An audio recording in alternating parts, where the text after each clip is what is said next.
Hey everyone, welcome back to another episode of the Real Talk with Ben podcast. And I'm so glad you decided to join me today, whether you're driving home from work, whether you are doing your chores, whether you're just sitting relaxing, or maybe you're doing your homework because it's back to school, crazy. Whatever you're doing, I'm so glad you decided to join me. And if you're new, my name is Ben, and this is my podcast where I talk about life, I talk about ministry, lessons learned, and ultimately I want to glorify God in everything that I do and hopefully bring you encouragement while I do it. So I hope you will sit back, relax, and enjoy as we have a great conversation about something I think that we all need to talk about today. So why don't we just go ahead and jump right into it? And first off, I'm back. Yes, I know I've been gone for over a week now. I haven't even made any videos. I haven't touched my computer outside of just doing some things here and there, emails and stuff like that. It was definitely a needed break. I was on my holiday. If you didn't know, especially if you're new to this podcast, you probably didn't know that I was gone. But for 7 episodes, I never took a break. Did one every week I did 2 a week for a while. So technically it's not quite 57. It's like, I don't know, 20 something weeks. Anyways, I never really took a break. I've never really, since I decided to do this media thing pretty much full time back, last May or whatever it was, I never really took a break. I've always done something every week. I've always made something every week. When I was in student teaching, I took sort of a break here and there, but I still was always working on stuff. There was projects to work on. But as camp went on, as I got more tired and more exhausted, and I even dropped down to 1 episode of the podcast a week and then to really only 2 videos a week. Which hopefully I'll be deciding whether I'll go back to the normal schedule. But anyways, it definitely has brought a different side of things. It definitely has given me time to reflect. So being able to take a break it was amazing. I stayed in Budapest for a week. Basically, it was in a real nice place I could stay, an Airbnb. My girlfriend and I spent pretty much the whole week just doing different things. I've always been to Budapest. I've traveled there tons of times, but I never got to really experience living in a big city in Budapest for a long period of time. And it was truly wonderful. Again, I'm not a city person. I will always be a country kid at heart, but it was nice to have a little change of speed. And so forth. And so I'm going to go in more in depth on the things that I got to do, the funny stories and stuff like that. Probably in the next 2 episodes, but with the big but, it probably won't be this next episode. I'm in talks and hopefully it happens. As you know, sometimes it doesn't happen with me, but Mishi, one of my good friends that I did a video interview with like 2 years ago now, something like that. We had talked when I arrived here in Hungary back in March that, hey, would you want to be on the podcast? I would love to have you on. And we agreed on it, but then, pandemic and also just busyness of our schedules. Then camp started. And so we never really got the chance to do it. And he's been nagging me. I've been mentioning things to him. So finally we're looking like we'll have next week, where you get to hear his testimony, the story of what he's doing here. And the guy's amazing heart. I mean, this guy is one of the funniest dudes I've ever met, but he has one of the biggest hearts and the biggest hearts for the gospel. And so hopefully next week, that will be happening. If not next week, it'll be like within the next couple of weeks. And it might end up being a 2-weeker. I never know, because me and him talk and we'll talk for hours. So we'll see. It could be 2 episodes, but I definitely know that one of these episodes coming up will be the stories of my holiday, the stories of traveling with Ben. That'd be a fun series. Anyways, that's what that's going to be about. But today I really wanted to talk about something that it's something that I feel like we needed to talk about, or at least I felt like I wanted to share and talk about. If you know my story, I grew up in a very small town in West Liberty, Ohio, where everyone. Everyone knows everyone. I mean, it's kind of one of those facts. I mean, you just that's just you just do. Like, it's hard to explain. I guess it's not really hard to explain, but, and then, living here in Tolomash, the city's a little bit bigger, the town's a little bit bigger, but you still know everyone that, at least in the vicinity of where you're at. And I went to college in a small town, and you knew everyone, and that was just the way it was. And um, you never really dealt with this homelessness word. That's something that I think I never really dealt with at all. And if you remember my testimony, my first ever mission trip was to Denver, Colorado, with a great organization called Open Door Ministries. Go check them out. It's a great ministry that they work with so many different things, different families and the homeless and stuff like that in Denver. And that was my first exposure. That was back when I was 16, so 8 years ago or so. That was my first exposure to homelessness and all that. And so, as you can kind of probably tell, this is what I'm going to talk about today. Um, and I want to talk about, but with a definition. And that definition is this: homelessness is defined by the Webster Dictionary as this: the state or condition of having no home, especially living on the streets or in the streets.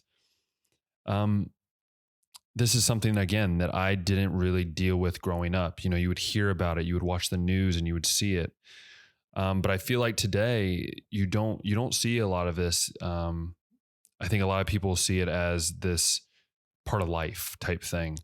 At least that's what I felt here in Budapest. And even when you talk to some Hungarians, they might even say that there's not really a homelessness issue in Hungary, and especially not really in Budapest. It's not really that bad. Not from what I saw. As I said, I was living in downtown Budapest in an Airbnb. For most people, they love living that.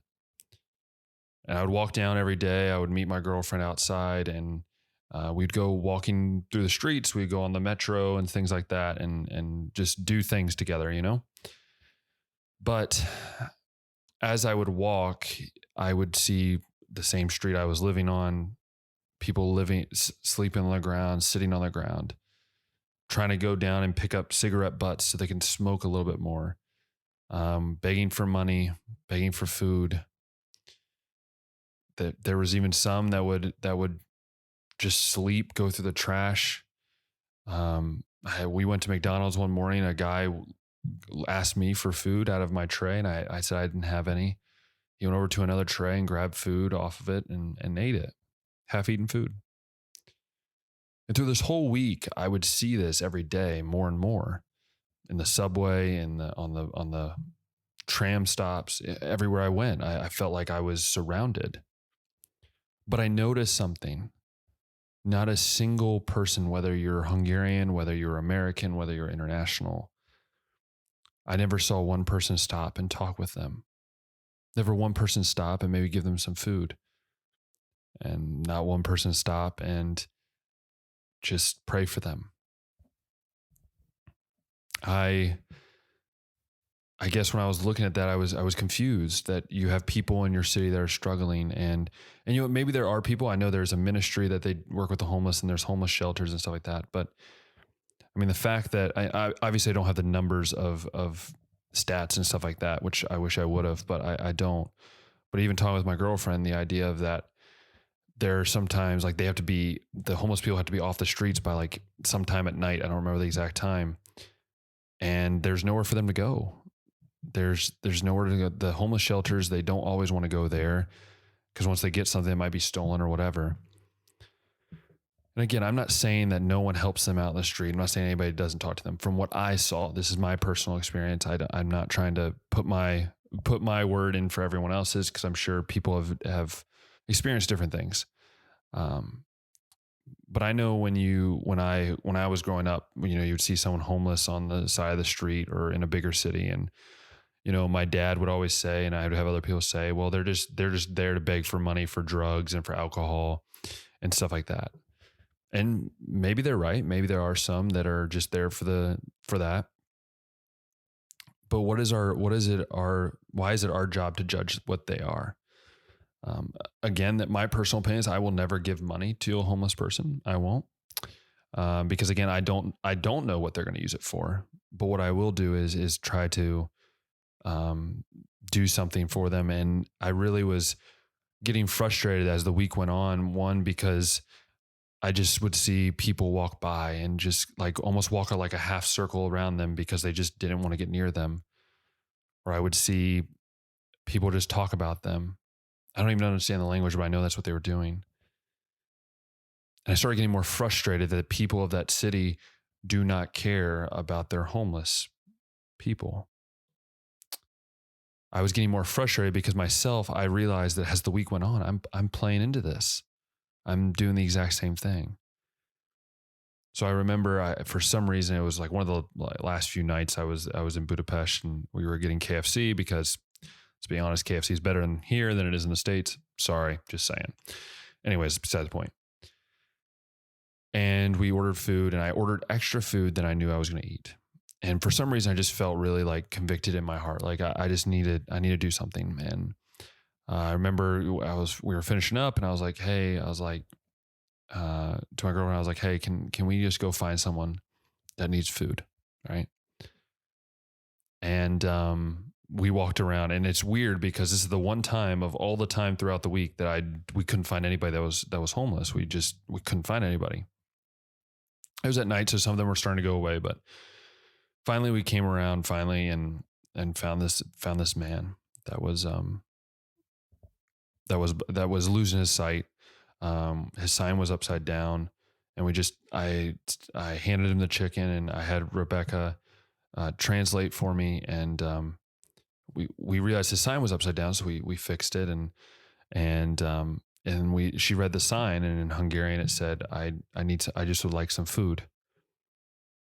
I didn't know what the guy needed, and no one did, but I just said, you know what, let's do this. Let's give this man some chicken, and the smile on his face, just to have food for maybe the night.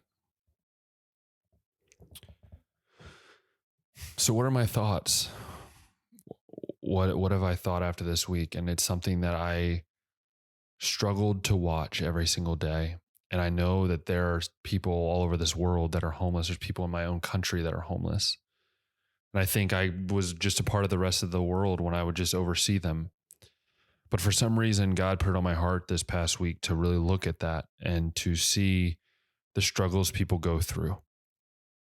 Struggles these kids. I mean, there's so many orphans in this world. But my thing I thought of was how many times I felt homeless in my own life, not in the earthly sense, but I felt this missing part of me for part of my life that I didn't understand. And for years, I would try to figure it out by filling it with things. I would be that homeless guy that would grab the money necessarily and get a cigarette and stuff like that. I'm not saying physically I did that. What I'm saying is spiritually and emotionally, that's what I was trying to do. I was trying to fill something that I knew I didn't have. I didn't have something, but I was trying to fill it with things that actually weren't really helping. And in this case, it was filling in with things that were just wrong. They were sinful. But I remember friends sticking beside me during my college years and pushing me and helping me find my home again. My home in Jesus Christ. There's people that are homeless in this world, not just physically, but spiritually. There are people lost in this world. They don't feel like they have an out. They feel like their life is hopeless. Why do I need to try? What do I need to do? And I remember as I was sitting there and as I was watching these homeless people just seem to struggle, these old ladies, these old men, these young men, young women, and they looked so lost. And I regret that I didn't take more of this past week of a break. In my head, it was a break. It was a break away from everything that was going on in my life. It was a break for me to step back and say, I'm just going to take a break. I don't need to worry about anything. But instead, I should have took this break as an opportunity to help these people see the God that I serve. If I were to do this week all over again, if I were to do this holiday, they would say, all over again, I truly feel like I would try to spend more time with these people. to let the world see that they are not a disease, an infection. They are not something that just should be thrown away, but they are God created. God has made them because he cares, because he loves them. He has created each and every one of them differently, and they all have their different talents. But we all go through ruts. We all go through struggles. But I know I was taught to never give up. I think I felt like maybe this past week I gave up on helping people. What I've been taught my whole life is to help people, to be there for people, to encourage people.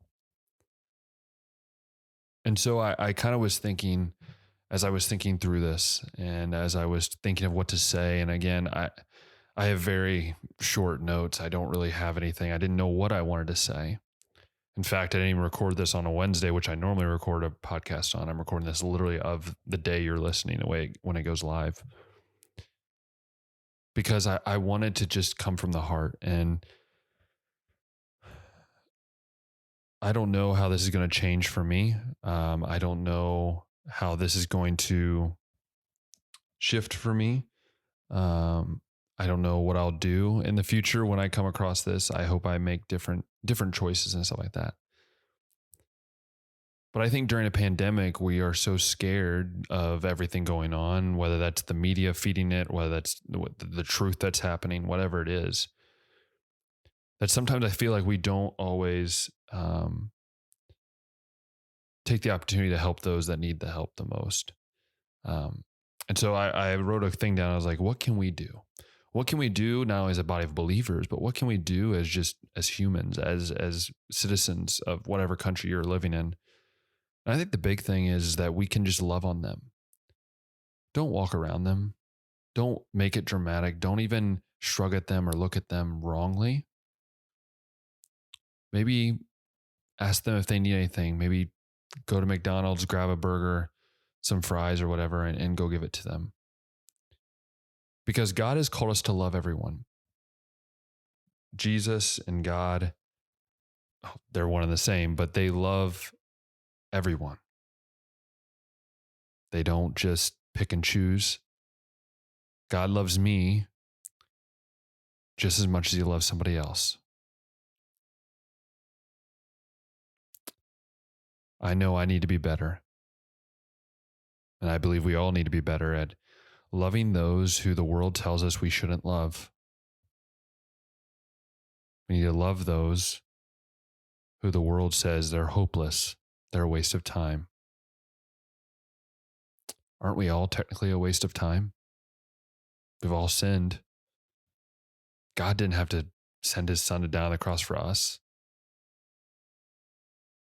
He didn't need us, but he did send his son die on the cross for us. So I think the biggest thing I can say is that you can do is this. Let's pray. Let's love. Ultimately, let's share the gospel with these people. Invite them to church. Invite them to dinner. And again, maybe you're not comfortable with that. That's okay. Give them a track. Give them a burger or some crackers or something. But do something. Don't be a part of the rest of the world when you walk by and you look at them and say, basically what you're saying is you walk by, you look at them, or maybe you shrug or make a little face. Is that, oh, I'm better than you. Are you? Are you better than them? Because if I remember, we've all sinned. We've all fallen short of the glory of God. None of us deserve to go to heaven. We all deserve to go to hell. So why don't we take what God has given us, which is a free gift, and share it with anybody and everybody we can? It's like our director here said, this is the greatest time to share the gospel, because people are seeking, people are wanting to know answers. People are going to try to figure out what can solve my sadness? What can solve my lost hope? A friend once told me this when I was in college. the greatest thing that we can do in this world is love. Not loving because we have to, but loving because God's loved us. And I thought that was such a key thing. And it's something that I know I'm convicted of with this past week. So I wanted to share this with you today. If you don't hear anything else, hear this. That every single person in this world, no matter their background, no matter their color of their skin, no matter who they are, no matter what their lifestyle is, they deserve to be loved. They deserve to know the gospel. And if we're refusing to share the gospel, if we're refusing to love on them, then aren't we doing the exact same thing they would do to somebody else? The exact same thing that Satan would want to do to all of us. Jesus died for you. He died for me. So let's take this time to love on everybody else just as much as God would love on us. God is so good. He loves us for who we are, not what we have to be, because of who we are. Don't let someone tell you what you need to be. Don't try to impress someone just to be the cool kid. No. Do your life in honor of God. That's what you should do. So I just want to say, I hope you enjoyed this. Again, next week, hopefully we'll have Mishi on, which will be a great little break of just hearing me, but with somebody else on. And then obviously I'll get back into maybe talking about some things that I learned or saw or experienced during my holiday. Anyways, I just want to say thank you so much for all your support. Thank you for understanding me taking a break. It really helped me, and hopefully I'll get better content for you guys and hopefully be able to bring some more flair and fire. I don't know what I'm saying. Anyways, I just wanted to say this. If you loved this episode of the podcast on Spotify or on Apple Podcasts, favorite this podcast. I still don't know what you do on there, but make sure it pops up. That's all you got to do. And if you're on YouTube, go ahead and click that thumbs up button. Go ahead and click that like button. No, that's what you just did. Click that like button. Go ahead and click that subscribe button and hit that notification bell. And you'll be able to stay in touch with everything that goes on at the Bowden Experience and everything that is happening and all the videos that are coming out. So once again, I want to remind you of this, that our God is faithful and you can trust him. And as always, we'll talk next time.